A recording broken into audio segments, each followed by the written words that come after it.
வணக்கம். இன்றைக்கி நம்ம பார்க்க போகிற சமையல் ஒரு அருமையான பட்டாணி உருளைக்கிழங்கு மசாலா சாதம் எப்படி செய்யலாங்கிறத பார்க்கலாம். இப்போ ஒரு மிக்ஸி ஜார் எடுத்துக்கலாம். மீடியம் சைஸாக 2 தக்காளி கட் பண்ணதை சேர்த்துக்கலாம்.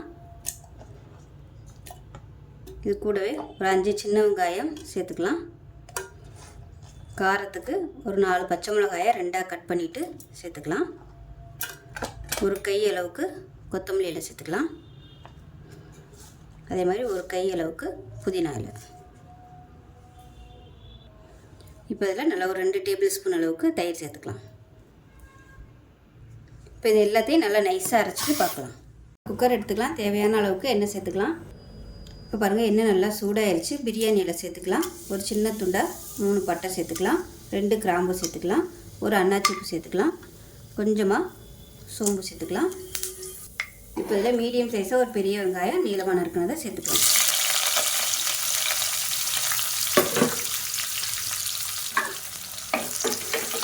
இதை நல்லா வதக்கிக்கலாம். இப்போ பாருங்கள், வெங்காயம் நல்லா வதங்கிடுச்சு. இப்போ இதில் நல்லா 1 டேபிள் ஸ்பூன் அளவுக்கு இஞ்சி பூண்டு பேஸ்ட்டை சேர்த்துக்கலாம். இப்போ இதில் 1/2 டேபிள் ஸ்பூன் மிளகாத்தூள் சேர்த்து வதக்கி விட்டுக்கலாம்.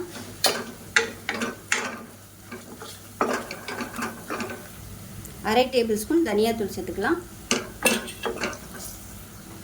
இப்போ எல்லாத்தையும் நல்லா வதக்கி விட்டுட்டு அரைச்சி வச்சுருக்க பேஸ்ட்டை சேர்த்துக்கலாம். இப்போ பாருங்கள், மசாலா நல்லா எண்ணெய் பிரிய வதக்கியாச்சு.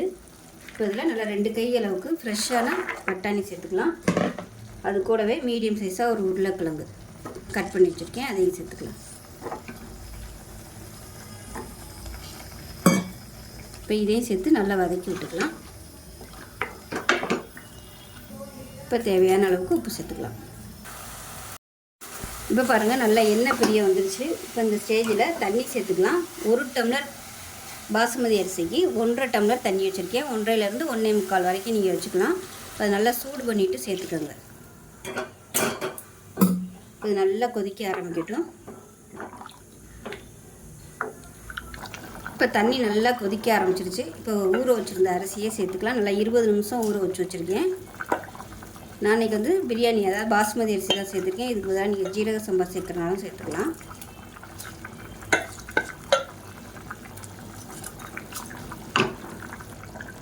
இப்போ அரிசியை சேர்த்துட்டு லேசாக கலந்து விட்டுக்கலாம். ரொம்ப கலந்து விட்டிங்கன்னா அரிசி உடையும். அதனால் லேசாக அந்த மாதிரி அடிப்பிடிக்காத அளவுக்கு எடுத்து விட்டுட்டு உப்பு செக் பண்ணி பார்த்துக்கோங்க. உப்பு கம்மியாக இருக்குது, கொஞ்சமாக உப்பு சேர்த்துட்டு ஒரு மிக்சிங் பண்ணிக்கலாம். குக்கரை மூடி வச்சுட்டு நல்லா ஒரு 2 விசில் விட்டுட்டு நல்லா ஸ்டீம் இறங்கினதுக்கப்புறம் பார்க்கலாம்.